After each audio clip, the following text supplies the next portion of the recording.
በአዲስ ሀሳብ መጥቻለሁ። እስከ መጨረሻው ድረስ እንድትከታተሉ መልእክቴ ነው። ዛሬ ደግሞ ትምህርትና ፍቅር ወይ ደግሞ ፍቅርና ስራ የሚለው ነገር ለማየት እንሞክራለን። ገና 15 ዓመት ልጅ ሆና ጓደኛ ይዛ ሴክስ የጀመረች ልጅ ናት። እስከ 17 ዓመቷ በጣም ብዙ መድኃኒቶች የወሰደች ልጅ ናት። በጣም ብዙ ነገሮች የምታውቅ በ17 ዓመቷ በነገራችን ላይ ቺቲንግም ጭምር የምታውቅ ናት እና በጣም ብዙ ሺህ ወጣቶች ያለ እድሜያቸው ወደ ሴክሹዋል ነገር ይገባሉ፣ ወደ ፍቅር ህይወት ይገባሉ እና ፍቅርና ትምህርት አንድ ላይ ይሄዳሉ። በጣም ብዙ ወጣቶችም መማር በሚገባቸው ጊዜ ላይ ወደ ፍቅር ህይወት ይገባሉ። እንደዛ ይሆናል የሚለው ነገር ባጭሩ ለመመልከት እንሞክር። እንግዲህ ሰዎች በአንድ ጊዜ ፎከሳቸውን ማድረግ የሚችሉት አንድ ቦታ ብቻ ነው። አንድ ነገር በደንብ እያለ ምናልባት ጎን ለጎን የምታየው ነገር ይኖራል። አቴንሽን ሰጥተ ግን አንድ ነገር ብቻ ነው በአንድ ጊዜ በደንብ ማየት የሚቻለው። ምናልባት 10 ነገር አብሮ ማሳደግ ይቻላል 100%። ነገር ግን በተለይ በትምህርት ሰዓት ላይ አሊያም ደግሞ ስራ መስራት በሚገባ ሰዓት ላይ ሌሎቹን ነገሮች ጎን ለጎን ማድረግ ይቻላል እንጂ በጣም ፎከስ ሰጥቶ ግን ማሳደግ ግን አይቻልም። በጣም ብዙ ወጣቶች የተሸወዱት በዚህ ነው። መስራት በሚገባቸው ሰዓት ላይ አፍቃሪ ናቸው። ፍቅር በሚገባቸው ሰዓት ላይ ደግሞ በቃ 24 ሰዓት የሚያባሩት ገንዘብ ነው እና በአስራ ቤት ያላችሁ እስከ 20 ዓመት ያላችሁ በተለይ ሴቶች እውነት ወደ ፍቅር ህይወት የመግባት አቅሙ አላት ወይ? አቅሙስ ቢኖራ ስነ ልቦናዊ ጥንካሬ አላት ወይ?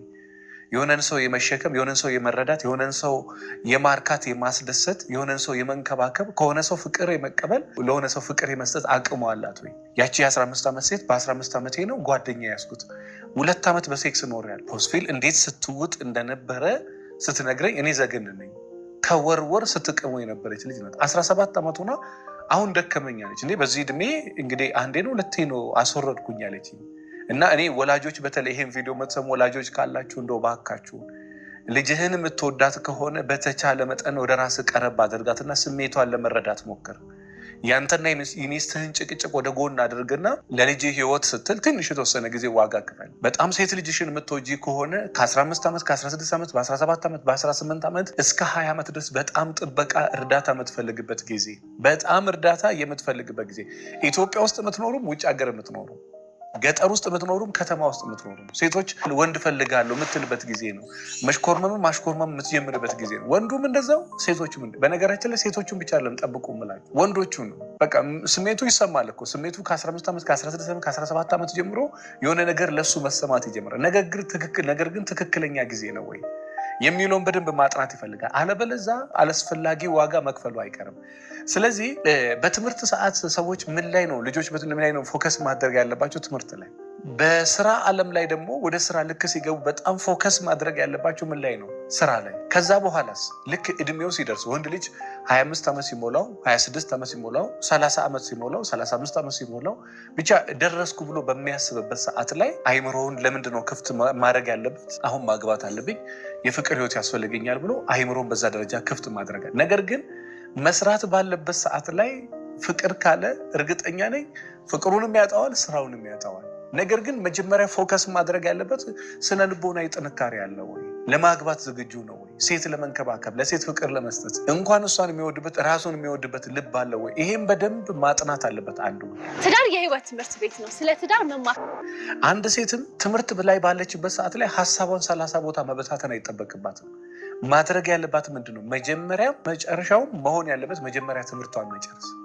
ትምህርቷ ላይ በጣም ፎከስ አድርጋ አንደኛውን መንገድ ከጨረሰ ለምሳሌ መጀመሪያ ዲግሪዋን ከተመረቀች በኋላ አይምሯን ልቧን ክፍት ማድረግ ትችላለች። ገና 12ኛ ክፍል ያልጨረሰች ገና ምንም ሴት መሆኗን ራሱ በደንብ ያላረጋገጠች ሴት ገና በ14 ዓመቷ በ15 ዓመቷ በ16 ዓመት በ17 ዓመቷ ወደ ፍቅር ህይወት ወደ ትዳር ህይወት ገብታ ከዛ በኋላ ምን አይነት ህይወት ትኖራለች? አንዳንድ ሰዎች የሆነ ነገር ሳያውቁ ቶሎ ከገቡበት ቶሎ ይወጣሉ በዛው መጠን። ስለዚህ ወላጆች ካላችሁ ትምህርት ሰዓት ትምህርት ነው።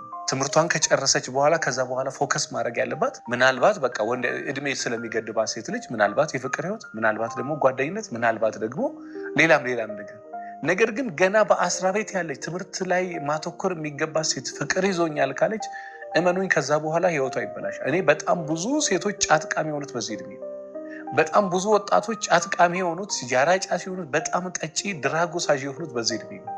እኔ በነገራችን ላይ ሁላችሁም እንድትጠነቀቁ ፈልገው በተለይ ህፃናት ወላጆች ካላችሁ ልጆቻችሁን ከ15 ዓመት እስከ 25 ዓመት በጣም ሲበዛ ጠብቋቸው። ከዛ በኋላ ብዙ ላይ ያስቸግሯችሁ ይችላል። አግብታ ሄዳም ሊሆን ይችላል፣ አፍቅራም ሊሆን ይችላል፣ ኮሌጅ ገብታም ሊሆን ልጅህን ከ15 ዓመት እስከ 25 ዓመት በጣም በጣም በጣም ጠብቃቸው። እኔ በጣም ገና ያልደረሱ ህፃናት እኔ አንዳንዴ ሲመጡ ራሱ እስከምደነግጥ ድረስ በአስራ ቤት ያሉ ሌላ አጣብቀኝ ውስጥ ገብተው በቃ ልሞት ብዬ ለምንድነው ሄጄ ማልማከረው ይርዳኝ ብዬ ወደ አንተ ጋር የመጣሁት። ገና እኮ እኔ ራሱ አችሁ ላይ ፎከስ አድርጉ። ትምህርቱን ከጨረስክ በኋላ ጎን ለጎን በነገራችን ላይ ማስኬድ አይቻልም እያልኳቸው አይደለም። ነገር ግን ገና ሳትደርሺ ስሜቱ ስለተሰማሽ ብቻ በ15 ዓመት በ16 ዓመት በ17 ዓመት በ18 ዓመት ጓደኛ ያስሽ ማለት የማይጀመር ነገር ስለጀመርሽ የማይከፈል ዋጋ መክፈልሽ አይቀርም።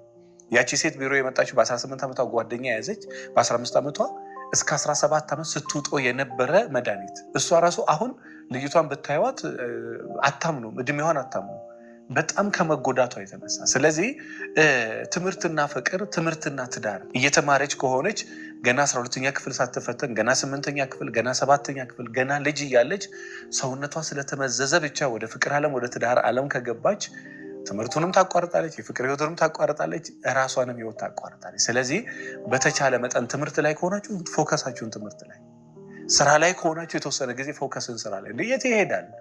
በነገራችን ላይ ምን ችግር አለው? እስከ 20 ዓመት ሰው ቢማር እስከ 20 ዓመት እስከ 25 ዓመት ትንሽ ቢጠነክር ቢማር ቢያውቅ ምንድነው ትዳር ምንድነው ፍቅር ምንድነው እኛው ምንድነው በቃ ወደ ትዳር ቶሎ ሂጂ ሰው ስለሚገፋፋን ራሳችን ራሱ ሼፕ ማድረግ አንችልም። ልክ ነው ወይ ልክ ግራ ቀኝ አናይም። ስለዚህ በተቻላችሁ መጠን ምናልባት በፍቅር ህይወት ምናልባት በትዳር ህይወት ደስተኛ ሆናችሁ መኖር የምትፈልጉ ከሆነ ትምህርት ላይ ያላችሁ ገና ያልደረሳችሁ ሴቶች ፎከሳችሁን ትምህርት ላይ ትምህርትሽን ጨርሼ ከዛ በኋላ ወዴት ከዛ መስራት ካለብሽ መስራት ነው። አይምሮ ለሪሌሽን ክፍት ማድረግ ፈልጋለሁ ካልሽ ደግሞ እንደዛ። ወጣት ወንዶችም ካላችሁ በትምህርት ሰዓት ላይ ትምህርት ላይ ፎከስ አድርጉ። መስራት ባለበት ሰዓት ላይ ደግሞ ስራ። ነገ ማንም መጥቶ ለአንተ ጤፍና በርበሬ ሽሮ ሊገዛልህ አይችልም። ያንተን ህይወት የምትኖረው አንተ ነው። ገንዘብህን ያዝ። እንደማንኛውም የምታሳምን ሴት ከመጣች አግባ። በነገራችን ላይ ሰው ብቻውን ይሆን ዘንድ መልካም አይደለም ነው ያለው መጽሐፍ ቅዱስ። እስከ መች በየትኛው እድሜ ላይ ነው ያለው? ካልደረስክ እግዚአብሔር ካልሰጠ ገና ነው። አሁንም መቆየት ይችላል። ብቻውን ይሆን ዘንድ መልካም አይደለም ያለው። በቃ ማትችል ከሆነ እግዚአብሔር ጊዜው ካልሆነና ካላገባክ ነው የተባለው እንጂ ትንሽ አደግኩ ብለህ ጥልቅ ብለው ሪሌሽን አላለም እግዚአብሔር። ምክንያቱም የዛን ሰው መሰቃየት አይፈልግም። በአይምሮ መጠንከር በሰውነት መጠንከሩን እግዚአብሔር ይፈልጋል። ሁለተኛ ደግሞ እግዚአብሔር ፈቃድ ሆኖ ወደ ፍቅር ህይወት ወደ ትዳር ህይወት እንዲገባ ይፈልጋል። ስለዚህ ወጣት ወንዶችም ካላችሁ መማር ባለብህ እድሜ ላይ ተማር፣ መስራት ባለብህ እድሜ ላይ ስራ። ከዛ ሪሌሽን ስትፈልግ ደግሞ አይምሮውን ክፍት አድርግ። ከዛ በኋላ ልብ ያመነባትን እግዚአብሔር የፈቀደልን ያቺን ሴት ወደ ፍቅር ህይወት ወደ ትዳር ህይወት ወደ ቤት ወደ ህይወት ወደ ልብ ማስገባት ትችላለህ ለማለት